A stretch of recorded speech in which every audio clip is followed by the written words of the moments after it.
is Ava. Thanks for tuning in for another episode of Stuck in Vermont, brought to you by 7 Days. We are here in the North End in Burlington, Vermont at STK Studios, and it is Craft Mafia Night, Friday, March 16th. And it's the first night that Craft Mafia is introducing themselves to the community.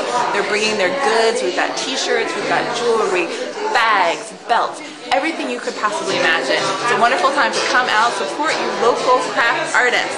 Buy local. Let's go talk to some of the artists, shall we? Come.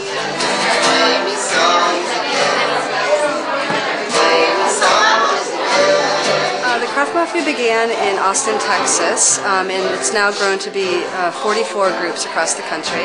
And the Burlington Craft Mafia was formed last fall, so this is sort of our first event that we're kind of coming out into Burlington to display our work and to let people know that we're here. And I've always loved to accessorize, and that became sort of a real fun thing to do, and it got to the point where it's like, well, maybe I should try to sell it because I'm making way more than I need for myself.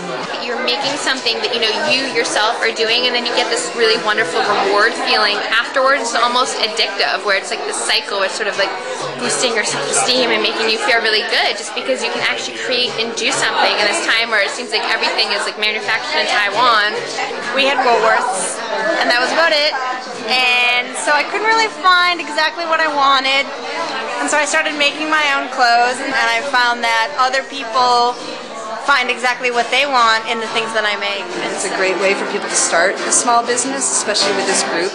Like I said, to be able to network together and support each other.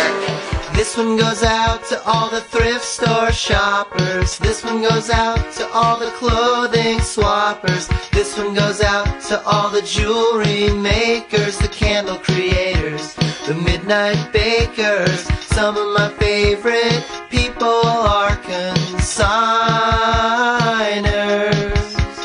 Some of my favorite people are consigners.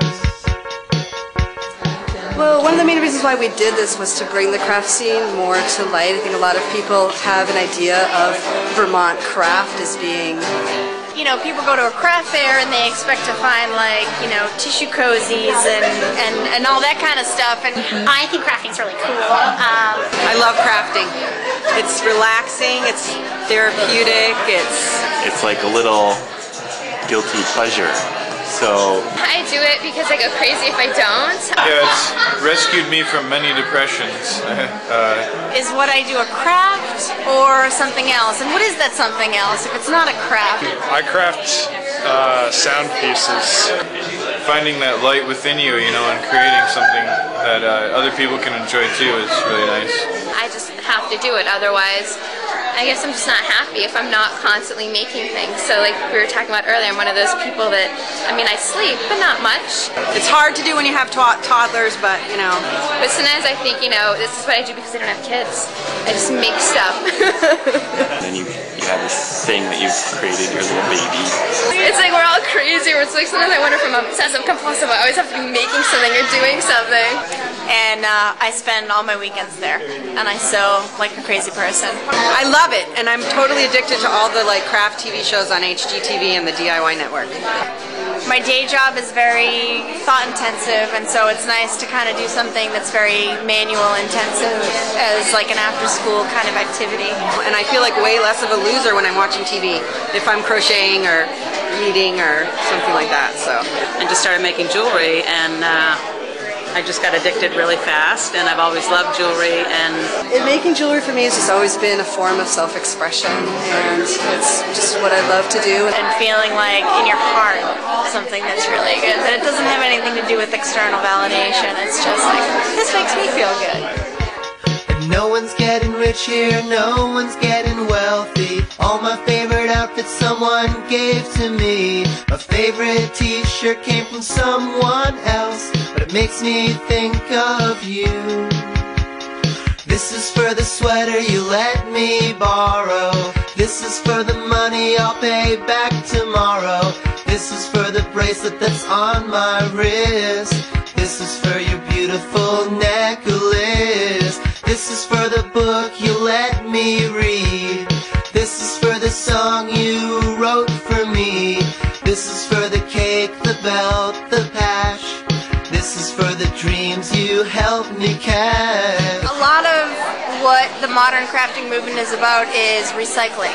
You know, you can get a t-shirt from a thrift shop that has stains all over it and cut it up and still utilize all the rest of the parts of it.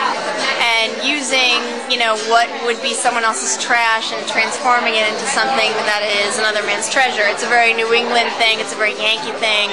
And in a state like ours where we're all trying to be closer to the land, be closer to each other.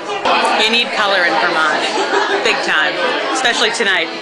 Hi everyone, thanks so much for tuning in for another episode of Stuck in Vermont, brought to you by 7 Days.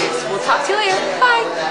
I ride the bus, so I do a lot of knitting. So I knitted this. I made this last weekend. I got this fabric on eBay. It's 1970s vintage. You know, the best thing about it is the back. Some of my favorite people are